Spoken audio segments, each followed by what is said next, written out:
I was perched on a bar stool in a dark, noisy, overpriced restaurant in Princeton, New Jersey. I was wearing a red dress that was too tight, too short, and cut way too low. And I was wearing an earbud that connected me to a guy named Ricardo Carlos Manoso, a.k.a. Ranger. My name is Stephanie Plum. I usually work as a bond enforcement agent for my cousin Vinny, but tonight I was moonlighting as a lookout for Ranger. Ranger was stalking Emilio Gardi, a man many considered to be untouchable. Gardi had friends in high places, an army of thugs guarding his body, and money to burn, and his enemies tended to disappear without a trace. He was currently facing a racketeering charge in Miami, but he decided to keep his dinner date in Jersey rather than attend his court hearing in Dade County. This meant that the idiot who'd been dumb enough to post a bond for Gardi was out big money unless Gardi was dragged back to jail. The idiot happened to be Ranger's cousin. Ranger owns Rangeman, a small, high-tech, high-end security firm. Ordinarily, Ranger doesn't do bond enforcement, but tonight he was making an exception. He was standing off to the side at the entrance to the dining room, and he was watching Gardi. Gardi was wearing a tan sports jacket over a shirt with red and yellow flowers printed on it. The South Beach meets JCPenney look. He was in his 50s. He was balding.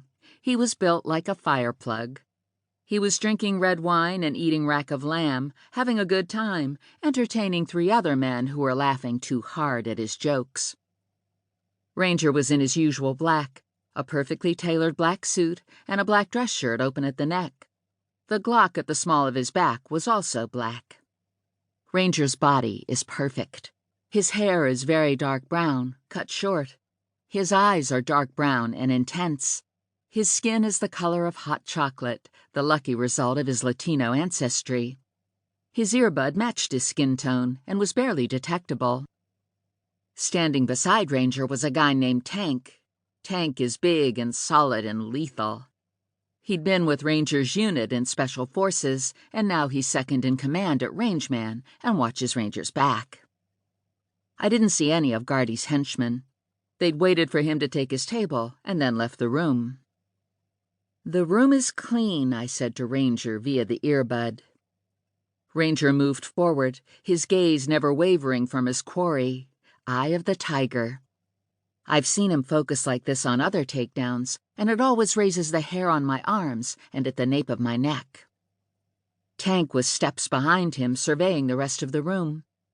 Ranger unbuttoned his jacket to get better access to his gun and handcuffs. He stopped behind Gardi, put his hand on Gardi's shoulder, and said something to him close to his ear.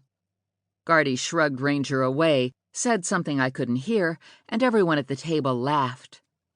Ranger didn't laugh, and even at a distance I knew things were about to get ugly. Ranger made another civil attempt. Gardi got angry and brushed him off, and in one swift move Ranger snatched Gardi out of his chair like a wolverine rooting out a groundhog.